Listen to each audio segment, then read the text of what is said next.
Hello friends, welcome to auto exams. मैं हूं सोनम और आज इस वीडियो में हम बात करने वाले हैं फ्रेंड्स दिल्ली पुलिस कांस्टेबल भर्ती 2023 के लिए जीके जीएस प्रैक्टिस सेट 37 को कंप्लीट करने वाले। तो आप लोग अपने सोनम मैम के साथ वीडियो के लास्ट तक बने रहिएगा। फ्रेंड्स, इस वीडियो में हम टोटल 30 क्वेश्चन इंपॉर्टेंट और सिलेक्टेड इंक्लूड किए हैं, जो कि आपके एग्जाम पॉइंट ऑफ व्यू से काफ़ी ज़्यादा इंपॉर्टेंट और हेल्पफुल होने वाला है। तो फ्रेंड्स, आप लोग वीडियो को पूरा देखिएगा, वीडियो के लास्ट तक बने रहिएगा। अगर आप हमारे चैनल पर नया विजिट किए तो प्लीज़ चैनल सब्सक्राइब कर लें, ऑटो एग्जाम्स को बेल आइकन प्रेस कर लें, जिससे कि हमारी वीडियो की नोटिफिकेशन आप लोगों तक रेगुलर पहुँचती रहे और आप लोग अपनी कंटिन्यू प्रिपरेशन करते रहें। तो चलिए फ्रेंड्स, चलते हैं हम आगे प्रश्नों की तरफ। तो पहला क्वेश्चन आपका है, वायुमंडल में आर्द्रता मापने के लिए प्रयुक्त यंत्र को क्या कहते हैं? तो दोस्तों, आपका राइट आंसर हो जाएगा हाइग्रोमीटर। हाइग्रोमीटर एक ऐसा यंत्र है दोस्तों, जिसके द्वारा आपके वायुमंडल में आर्द्रता मापी जा सकती है।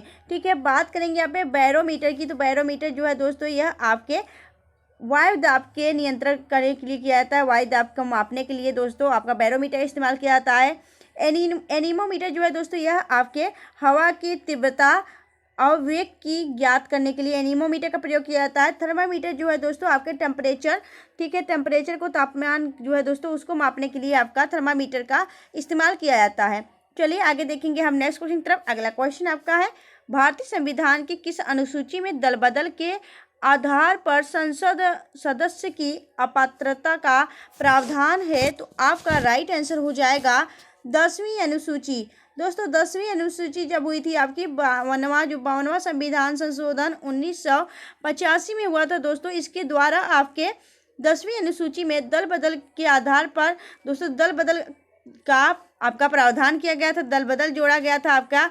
यह आपकी 10वीं अनुसूची में है। अगर वही बात करते हैं कि 8वीं अनुसूची में क्या है, तो 8वीं अनुसूची में आपके 22 भाषाओं का, ठीक है, 22 भाषाओं का जिक्र है।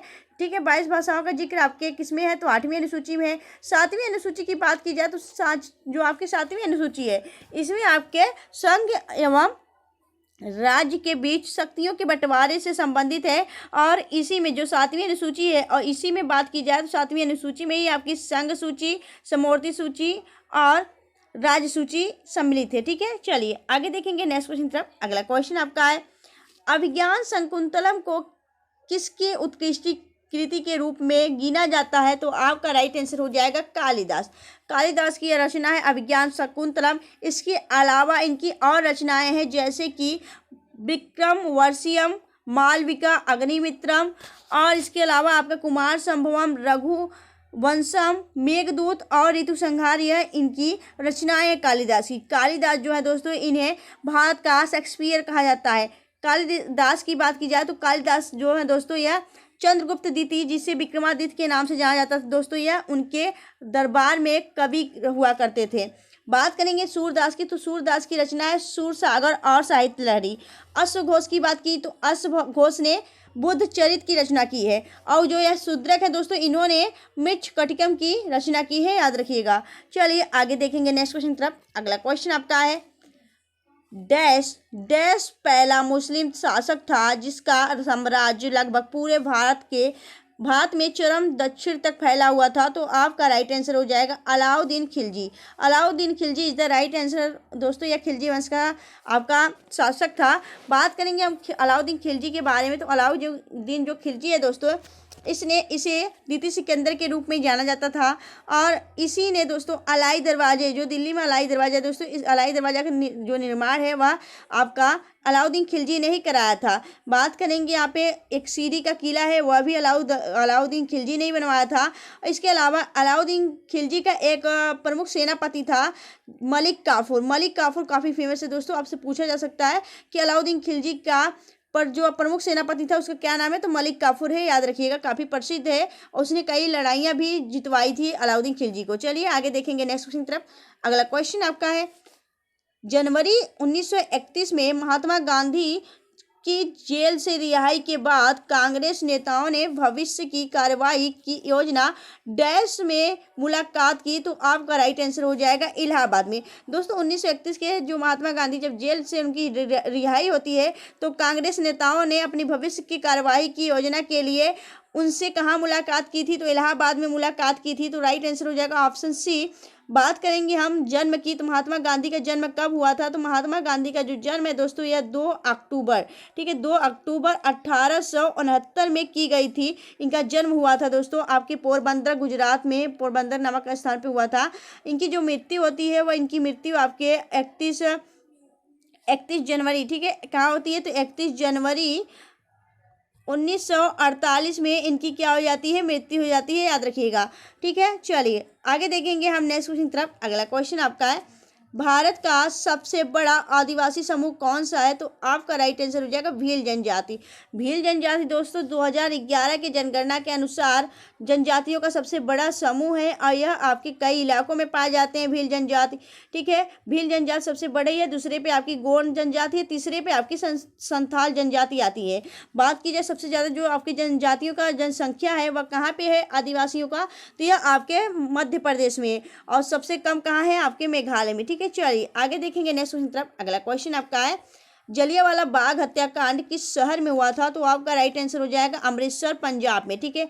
अमृतसर पंजाब में आपका जलियांवाला बाग हत्याकांड हुआ था। या 1919 में आए गए रोल एक्ट जो लाया गया था, रोल एक्ट दोस्तों जिसे काला कानून कहा जाता था, उसके विरोध में प्रदर्शन कर रहे निहत्थे लोगों पर, भीड़ पर जनरल डायर ने हत्या कर दी थी। और जनरल डायर का मदद किसने किया था दोस्तों, तो एक हंस राज नामक भारतीय था दोस्तों, उसने जनरल डायर की मदद की थी और इसके द्वारा ही जनरल डायर ने कई भीड़ पर लोगों की मृत्यु कर दी थी दोस्तों, भीड़ पर गोली मार दी थी, तो कई लोगों की मृत्यु हो गई थी आपके अमृतसर। अगर हम बात करें कि अमृतसर जो है दोस्तों यहाँ पे एक स्वर्ण मंदिर है और इस अमृतसर शहर की स्थापना किसने की थी, तो अमृतसर शहर की स्थापना सिखों के चौथे गुरु रामदास ने की थी, ठीक है।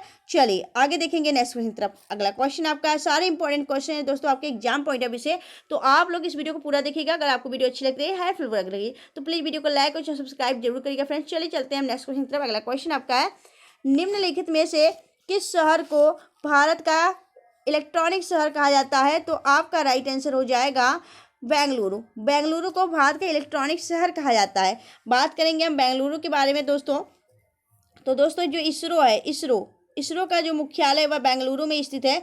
बात करेंगे हम इसरो के बारे में, इंडियन स्पेस रिसर्च ऑर्गेनाइजेशन स्थित है। बात करेंगे हम इसरो के दोस्तों, इसरो की जो आपका स्थापना था यह 15 अगस्त 1969 को इसकी स्थापना की गई थी, ठीक है। इसके वर्तमान में जो हेड हैं वह है डॉक्टर एस सोमनाथ। तो दोस्तों जो इसका हेडक्वार्टर है आपके बेंगलुरु में स्थित है और इसलिए इसे भारत का इलेक्ट्रॉनिक शहर और अंतरिक्ष का शहर भी कहा जाता है।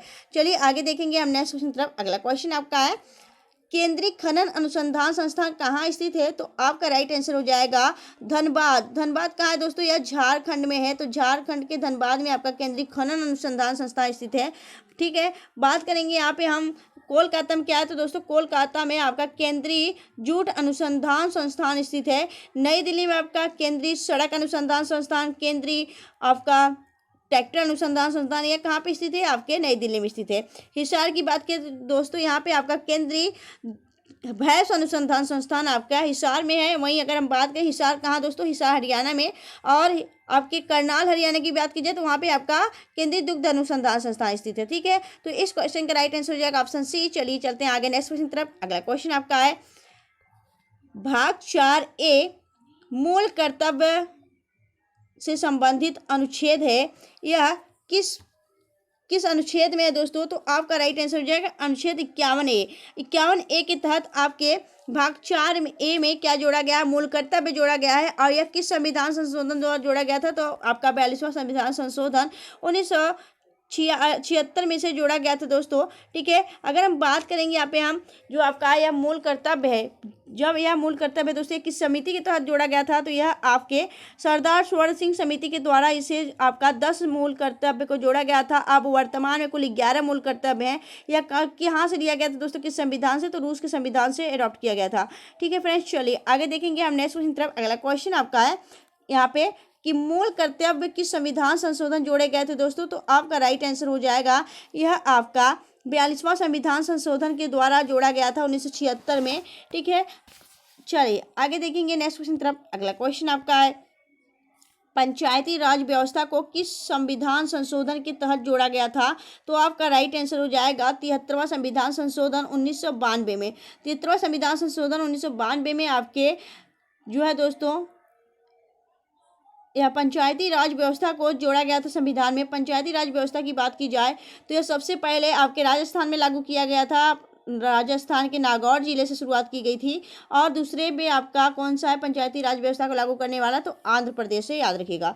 पहला राजस्थान, दूसरा आंध्र प्रदेश। चलिए आगे देखेंगे नेक्स्ट क्वेश्चन तरफ। अगला क्वेश्चन आपका है संघ एवं राज्यों के बीच संबंध किस अनुच्छेद में आते हैं? तो आपका राइट आंसर हो जाएगा 245 से 263। आपका राइट आंसर हो जाएगा, आपका राइट आंसर हो जाएगा ऑप्शन सी।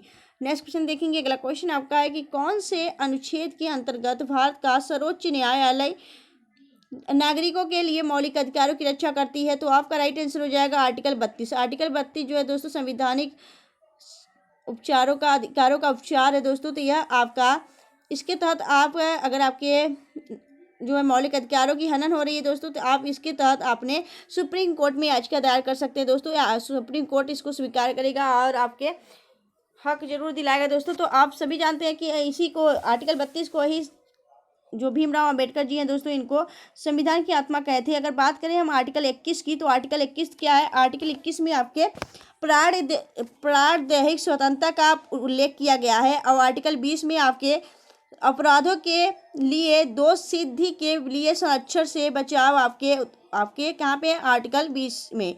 बात करेंगे 19 में, तो यहाँ पे बोलने की स्वतंत्रता दी गई है आपके आर्टिकल 19 में। ठीक है, चलिए नेक्स्ट क्वेश्चन देखेंगे हम। अगला क्वेश्चन आपका है भारतीय संविधान का कौन सा अनुच्छेद राज्य सरकार को ग्राम पंचायतों के गठन का निर्देश करती है? तो आपका राइट आंसर हो जाएगा आर्टिकल 40 जो है दोस्तों, यह राज्य सरकार को यह अधिकार देती है कि वह ग्राम पंचायतों का गठन कर सकती है। ठीक, तो आर्टिकल 40 आपका राइट आंसर हो जाएगा।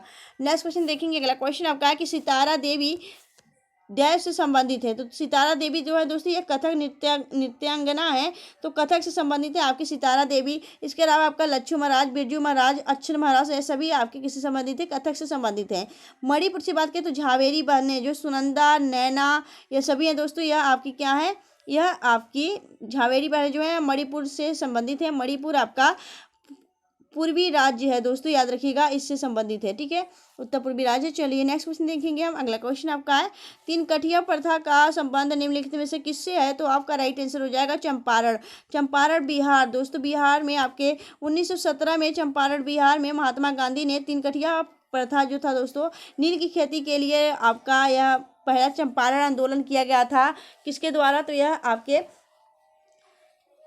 महात्मा गांधी जी के द्वारा यह उनका पहला व्यक्तिगत आंदोलन था। ठीक है, उन्होंने 1915 में क्या किया था? साउथ अफ्रीका से भारत आए थे। और इसके अलावा आपका 1916 में उन्होंने क्या किया था? 1916 में उन्होंने साबरमती आश्रम की क्या की थी? स्थापना की थी। और इसके अलावा 1917 में ही उन्होंने चंपारण आंदोलन का नेतृत्व किया था। चलिए आगे देखेंगे नेक्स्ट क्वेश्चन तरफ। अगला क्वेश्चन आपका है कि दिल्ली के लाल किले में एक मोती मस्जिद किसने बनवाया था? तो आपका राइट आंसर हो जाएगा औरंगजेब। औरंगजेब जो है दोस्तों इन्होंने ही दिल्ली के लाल किले में मोती मस्जिद का निर्माण करवाया था।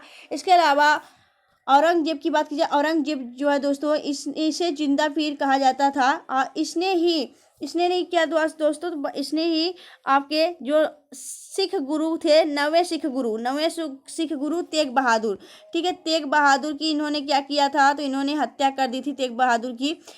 ठीक है, यह सिखों के नवे गुरु थे, औरंगजेब ने ही इनकी हत्या की थी। इसके अलावा आपके औरंगजेब ने काशी विश्वनाथ मंदिर जो कि वाराणसी में है उसको कई बार तोड़वाने का प्रयास किया, तोड़ा भी था, याद रखिएगा।